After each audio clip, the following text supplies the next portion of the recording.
Hello, everyone, and welcome back to The Rundown. I will be your host today, Craig DeLuz, coming at you from the West Coast, the left coast, behind the Iron Curtain, otherwise known as the Sierras. And today is Throat Punch Thursday. Guess what day it is? Guess what day it is? Who's ready? It's Throat Punch Thursday, bitch.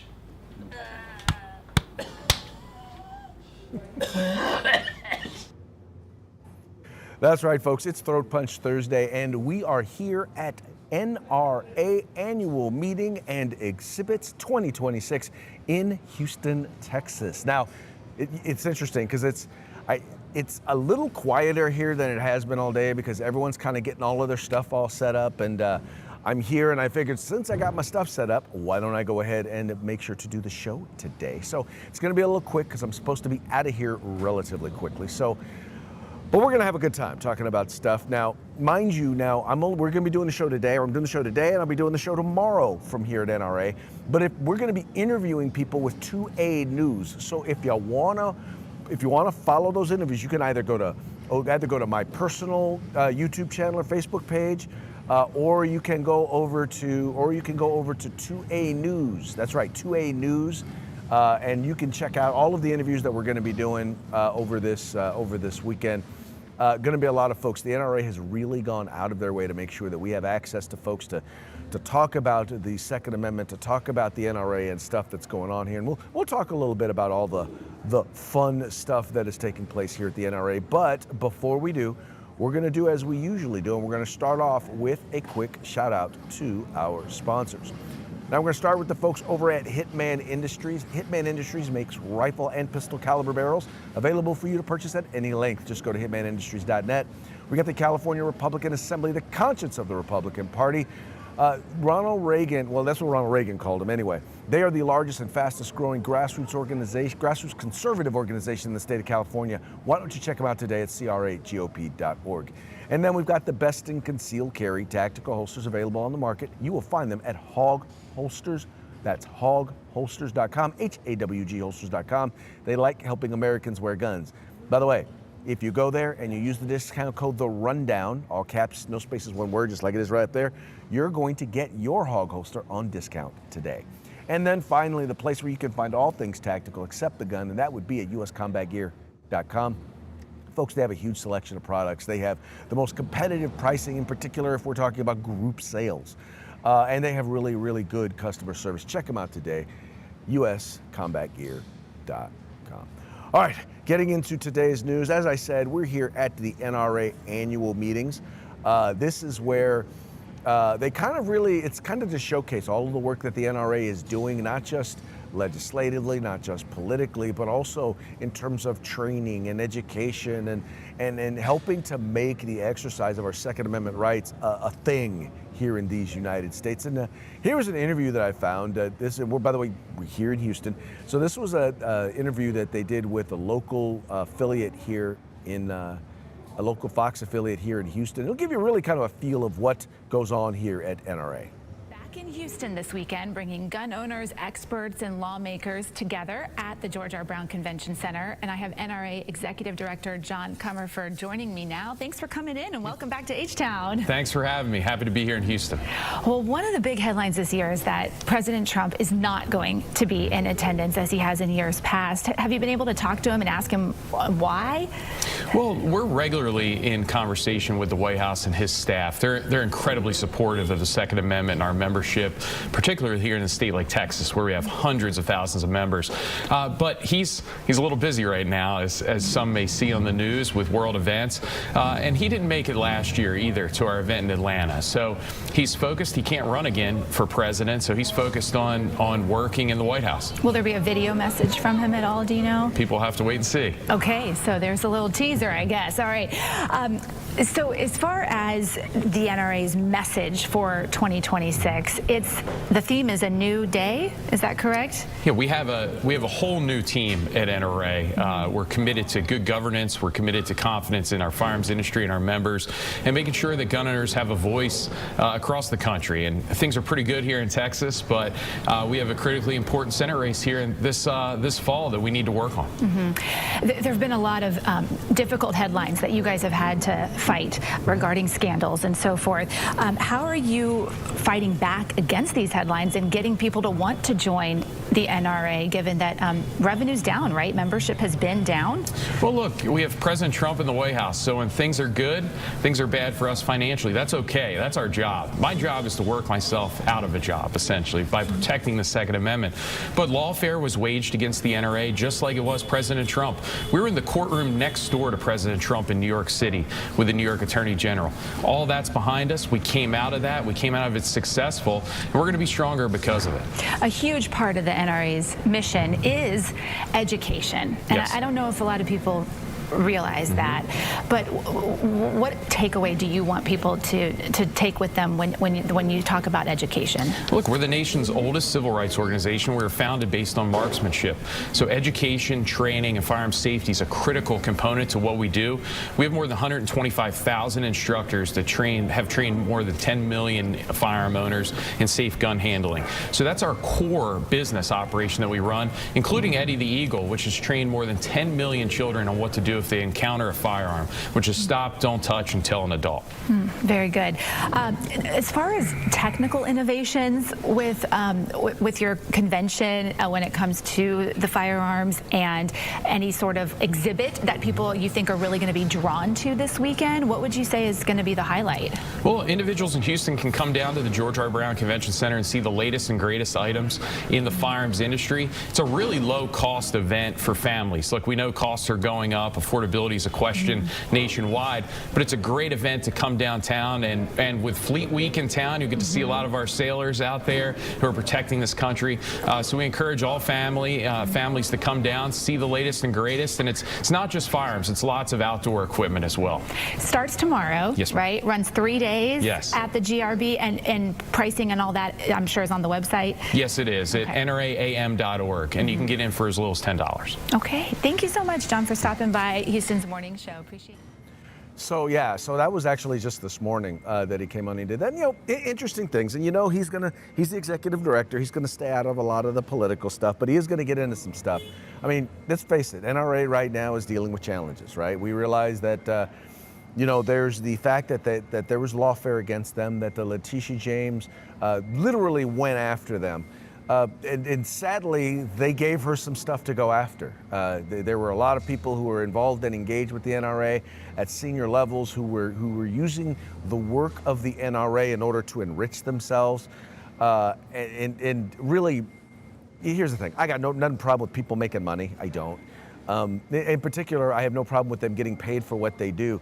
But in particular, as long as it's adding value to the organization and it's not being abused or manipulated, it's not being done behind closed doors, and that's unfortunately a lot of what has happened. So there's a lot of changes that are taking place right now, and when we do some of our interviews, we're going to be talking with some of the NRA board members, some of the Reform board members, and we're going to be talking about the work that they're doing to get the NRA back on track. Because you've probably noticed they're not as involved in elections as they have been. They're not as involved in politics and on political issues, or at least you don't see them as visibly as they have. Now, that's made the room for other organizations like the Second Amendment Foundation in the courtrooms, or GOA, or the Firearms Policy Coalition, have all kind of stepped up their game, to kind of fill that vacuum and that void. But let's be honest, the marketing still, when you think gun rights, you still think NRA. Now, one thing I did note that I found to be kind of interesting, we talked about how there's going to be a Senate race right here in Texas. It's going to be very, very important. You notice he didn't mention a candidate. Now, if they're planning on supporting Conyers, now John Conyers is better than Tallarico, the faux Christian Democrat. Way better than him on the Second Amendment. And by the way, that's not saying much. But he has not been a strong advocate of the Second Amendment. He's been, I would say, C-, if not D, in terms of his support of the Second Amendment, in terms of supporting the sorts of things that real supporters of the Second Amendment, people who believe in the right to keep and bear arms, would really like to see. He's been more of a deal maker.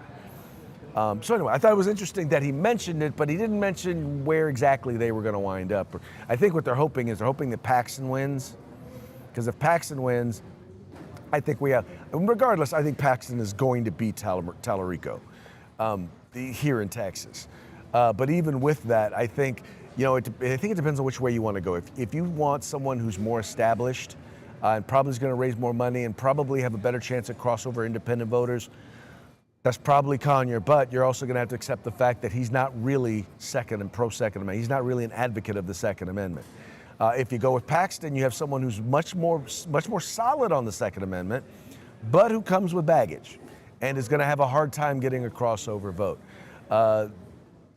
I think in either case, I think Paxton would win. I think he would be just fine. So anyway, that'll be something that's interesting that's going on. The other thing is, once again, they talked about the lawfare, but he didn't talk about the fact that a lot of that was earned. Oh, by the way, did you notice how when she talked about what's the stuff that's coming up, what's the new neat stuff, you notice how he pivoted to encouraging them to come out, right? I like that. I like the fact that he stayed on message. He's like, look, we need to get people to come out.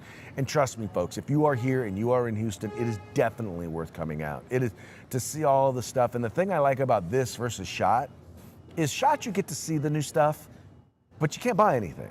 Now, mind you, I can't necessarily buy any firearms because I'm not in California, but there's lots of cool gadgets, there's lots of cool accessories, there's lots of gear that you can buy here that even if you wanted to buy the gear at SHOT, you can't, because that's really the only people doing any buying are people who are distributors, people who are FFLs, or people who own stores and are looking to put in their purchases for the year. So anyway, it's a fun time. There's going to be tons of really cool people here. Like I said, I'm looking forward to it because we're going to be interviewing some folks as well. So anyway, good times will be ahead by all. All right, let's go ahead and move along. Let's see what we got here. Oh, our next story, California Democrats have introduced a bill that will make it so that it will be very, very difficult for people to do investigative journalism, right? Like when you have these NGOs, these nonprofit organizations, or these these entities that are receiving federal dollars, that are receiving government dollars, or are working in the medical field and doing things that they're not supposed to do. Like what the gentleman, his name was literally just there in my head. But things like what he exposed here in not just here in California, but in Minnesota. I mean, there's a whole huge big deal going on right now in Minnesota that he helped expose by going to, the Quality Leering Center and revealing the fact that so many of those folks who are supposed to be providing daycare or Medicare services or hospice services aren't doing it. They're literally just collecting dollars, billions of dollars from the state and federal governments. Then he came to California here and did the same thing. Well, some of the legislators here don't like that he did that. And so they're going to make it so that folks aren't going to be able to do that. And here's a brief description of what the legislation does. And this is over there. This is Laura Ingram over at Fox News talking a little bit about it. Again, quote, immigration service providers. I know what that means. Lets people keep addresses confidential, ban sharing photos. Victim can seek up to $4,000 in damages, maybe more. Nick, I used to practice a little bit of this law. I don't think this is going to pass constitutional muster. It sounds like something you'd expect in Europe or maybe Canada. Well, when has California cared anything about the Constitution, right? They've already eliminated the Second Amendment, so may as well eliminate the First Amendment out there as well. And they're trying to act like, oh, they're serious about removing fraud out there. No, what they're doing is, instead of eliminating the fraud, they're eliminating the people that are trying to expose Report the on the fraud. That's the goal, Yeah. exactly. That's a great point. Remember, it was the free speech movement that kicked off at Berkeley in California. So much for that. That's all out the window. Nick, we were both in Minneapolis together. It's great to see you tonight, my friend. So the bill was introduced by Mia Bonta. Mia Bonta is the wife of the Attorney General. And basically, as noted here in the California Globe, it's a violation of the Second Amendment, as I believe she just pointed out. Let's go ahead and read a little bit. It says, freedom of the press, which protects the right to obtain, and publish information or opinions without government censorship or fear of punishment, whether or not the government finds the material offensive or disagrees with it. Free speech enables people to obtain information from a diversity of sources, make decisions, and communicate those decisions to the government. But that never stops the totalitarian left. Democrats in Sacramento are once again pushing an unconstitutional bill which clearly will violate the First Amendment, but this one is so bad it's getting national attention. As the Globe reported on Monday, California Democrats are trying to pass a bill to criminalize investigative journalists for violating, quote, privacy for immigration support services providers. That should say illegal immigration. California Assemblyman Carl DeMaio, a Republican from San Diego, is slamming state Democrats for voting to advance a controversial new law, Assembly Bill 2624 by Assemblywoman Mia Bonta, a Democrat from Oakland, to silence citizen journalists and shield taxpayer-funded organizations from public scrutiny. Now, this is going back to this story. AB 2624 is perhaps the most egregious violation of the First Amendment I've seen in Sacramento, and I have firsthand industry with the California legislature violating the First Amendment after having my Capitol Press credentials revoked because Democrats didn't like what I was reporting. This was, by the way, this is being written by Katie Grimes, the editor over there at the California Globe. I mean, let's be honest. We knew that the Second Amendment in California is treated like the redheaded stepchild. I mean, it's a right, but it's not a right. So it was only going to be, a matter of time before the First Amendment became a victim as well. And that's exactly what we see going on here. They don't want the truth coming out. And here's the thing. They know that there is a boatload of fraud here in California, or there in California. They know it exists. They know it's out there.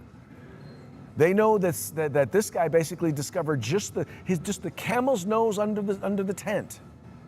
And what they want to do is they want to make it more difficult for these folks to be able to expose it. Because they're not going to investigate it. They're not. They don't care. In their attitude, they would rather give away $1 million. They would rather give out $1 million as opposed to discover or keep. They would rather give out $1 million in fraud money, right? In fraud spending, as long as it doesn't cause them to decrease one single dollar of legitimate giving. And they say that, well, no, because some of these things, what they're going to do is they're going to chill. They're going to make it so that people aren't, these organizations are not going to be able to get government money, or they're not going to seek the government money because they're going to be afraid of getting this level of scrutiny. And so they're not going to be meeting the needs of the people.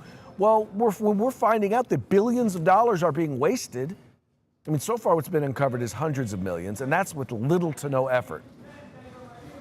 This is going to be an opportunity for them to go after. Anyway, this bill is not going to pass constitutional muster. I guarantee you. And I will also guarantee you this. The Office of Civil Rights in the Department of Justice will be leading the charge to have this law overturned should it get passed. I guarantee you that. I guarantee you that. Anyway, it's going to be a big fight because they're not really, once again, they're not really interested in the First Amendment. They're not really interested in protecting the First Amendment. They're more interested in going after you and I, in shutting us up. That's really what they're interested in.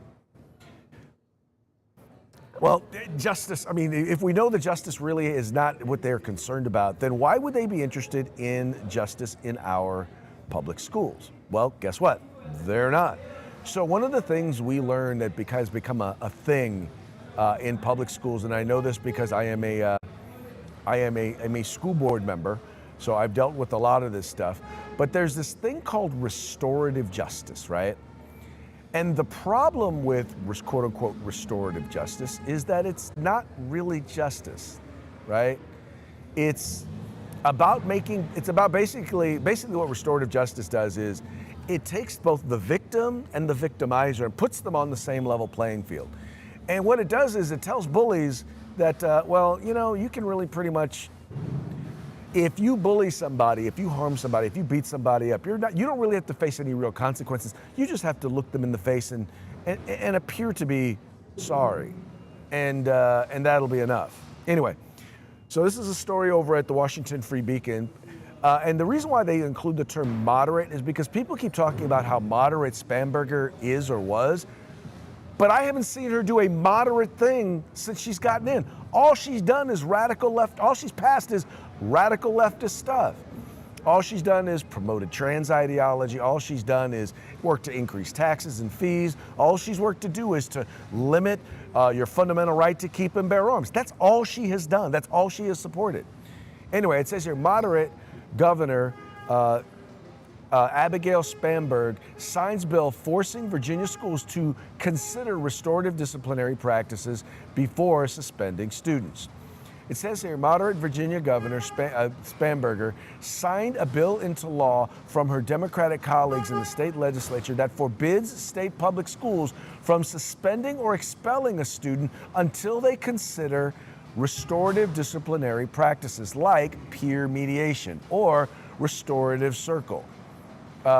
Schools that choose not to deploy such practices must file a report explaining why they imposed exclusionary discipline rather than an evidence-based restorative disciplinary practice. None of these things are supported by evidence. Absolutely none of them. It's all quack science. Anyway, the bill introduced by Democratic State Representative Dolores McQuinn states that no, quote, public elementary or secondary school student may be suspended, expelled, or excluded from attendance at a school unless the school first considers at least one evidence-based restorative disciplinary practice. Examples of such practices listed in the bill include mentoring, a peer jury, peer mediation, a post-conflict resolution program, a preventative program, a restorative circle, and any other disciplinary practice that fits the following parameters. Establishes and supports goals that increase connection to community, restores relationships, builds empathy, and ensures that all perspectives are considered, addresses the needs of those harmed, and promotes healing, blah, blah, blah. Anyway, it's a bunch of hooey. Because in the end, what it tells them what it tells young people is, well, you know what, if I don't really if I decide I want to do something to somebody, it's not going to be taken seriously. I'm going to be treated like a victim, which we know they already do because they believe that the people, they're already letting criminals out of jail. They're already they're already decided that we're going to take things that were serious crimes and we're going to call them not serious crimes. We're going to take things that they considered to be not serious crimes, we're going to not call them not crimes, and then we're going to let these criminals out on the street, and then guess what? Crime goes up. And so now you're teaching young people that there are going to be no real consequences for their negative actions, and so we're just going to let them back out. We're just, sometimes you use suspensions because somebody needs to be removed because they are a danger to others. And I can tell you right now, there are a ton of classroom teachers out there who recognize that doing this stuff is going to be a problem. And it's going to cause a problem in the classroom. It's going to make kids, because here's the other thing, folks. If you can't count on the authorities to institute or to mete out justice, then people are going to seek justice on their own. That's just the way that it is. If the government or if whoever's in charge does not allow people to receive judgment, justice, they will seek justice on their own. There is no doubt that will be a consequence. All right, lastly but not least, I saw this, and there was a video put out by a guy named Chris Rufo. You probably remember him. We talked a lot about him. I mean, we're always reporting on stuff that he's done. He's a citizen journalist who's really kind of exposing a lot of the woke ideology that's taking place. This was a video, and this is part of a piece that he did talking about illegal immigrants coming to California because they can get free sex changes. Yes. What is your name again? Jacqueline. Jacqueline. This is the first time I live in a shelter. Yeah. A lot of Latino here, so definitely some are migrants or undocumented. I think. And me as a trans woman, Yeah. I feel safe. Were you able to get the hormones or, Yeah, I did that with my doctor. So Medi-Cal, you got the breast implants? Yes. Wow, taxpayer funded. So here in California, they gave you the breast implant here. Yes. Free. Yeah. Wow. Yeah. Congratulations. Do you feel like that's a good benefit for other migrants here in California?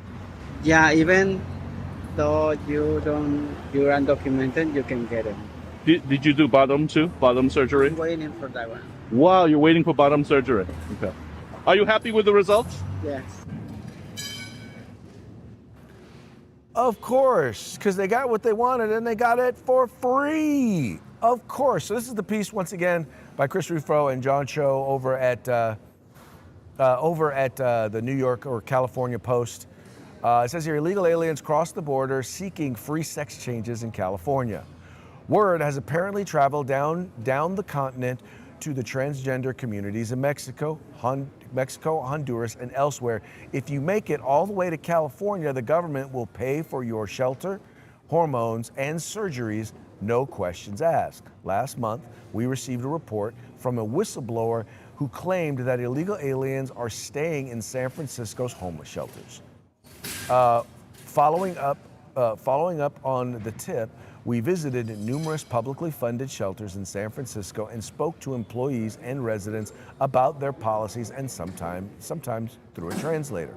We discovered that not only that the shelters were housing illegal immigrants, but also that they were apparently housing a population of male to female transgender illegal aliens who had hoped to obtain free gender-affirming care in California. And to our shock, the state and local governments apparently are providing it. St. Vincent de Paul's MSC South facility in San Francisco's largest homeless shelter, and in 2024 signed a $66 million service contract with the city.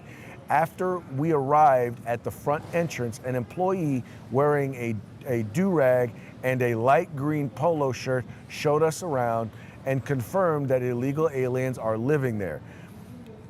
You got a few people here from El Salvador, you got a few people here from Venezuela, you got a few people here from a little bit everywhere, he said. As a rule, he suggested management instructed employees to refuse cooperation with federal immigration authorities.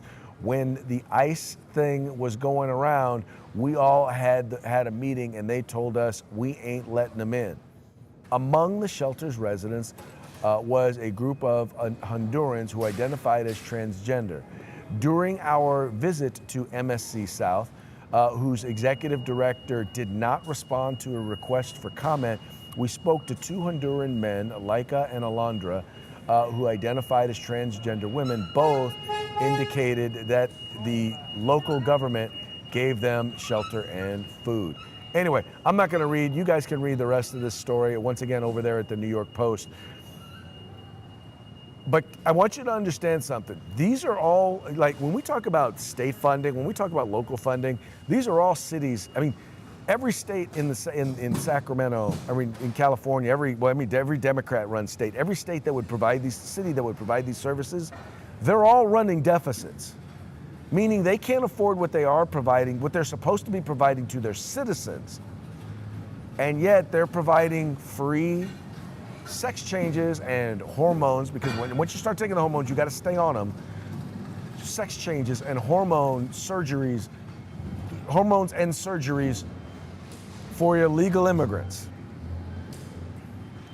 I don't even know what to say to that. I mean, I honestly do not know what to say to that. And why the people of San Francisco aren't losing their minds about it, I do not know. Although in part they are, because they just kicked out their old mayor. So one has to believe that they're at least paying some attention to it. I don't know, but all I know is I find it to be just completely and utterly and absolutely nuts that they are doing this. This is a thing, that this is actually a thing, but it's San Francisco. Why should I be surprised? Anyway, folks, that now brings us to our parting shots. Parting shots are brought to you by Hog Holsters. Just go to hogholsters.com, use the discount code of the rundown, all caps, no spaces, one word, and get your Hog Holster today. All of our parting shots today are going to be brought to you by the Babylon Bee, fake news that you can trust. First one here, first headline, Mondami says city-run supermarket will be ready in 3 years, but recommends getting in line for bread now. Because that's exactly what it's going to be. It's going to be a bunch of bread lines. Oh, this is a funny one. Pope, oh no, excuse me, I'm sorry. This is the Pope quoting. Quote, do not fear mass Islamic migration, says Pope behind 40-foot walls of Vatican City fortress. Yeah, I pointed that out the other day that, you know, it's real easy to be against walls when you're behind them or when you're protected by them. Anyway, there's another one. SCOTUS rules death penalty is okay for people who post breaking and a siren emoji before every tweet. Yes, so many of these folks out there are putting these things out. It drives me nuts. I hate it when I see that. It makes it almost like I'm not going to pay any attention to any breaking news. And then finally, Trump complains he's being crucified for comparing himself to Jesus. Well, duh. All right, yeah, that one right there is some funny stuff. All right, folks, well, that brings us to the end of our program. But before we go, we're getting one more quick shout out to our sponsors. First, we have the folks over at Hitman Industries, rifle and pistol caliber barrels available for you to purchase at hitmanindustries.net. We've got the California Republican Assembly, the conscience of the Republican Party. Check them out at cragop.org. We've got the best in concealed carry holsters on the market, and that would be at hogholsters.com. That's HAWG holsters.com, helping Americans wear guns. And then finally, we've got the place where you can find all things tactical except the gun. That would be at uscombatgear.com. All right, folks, that's going to be it for today's program. We will be back tomorrow, once again here from Houston at the NRA 2026 annual meeting and exhibits. Y'all have fun, take care, and we will see you mañana.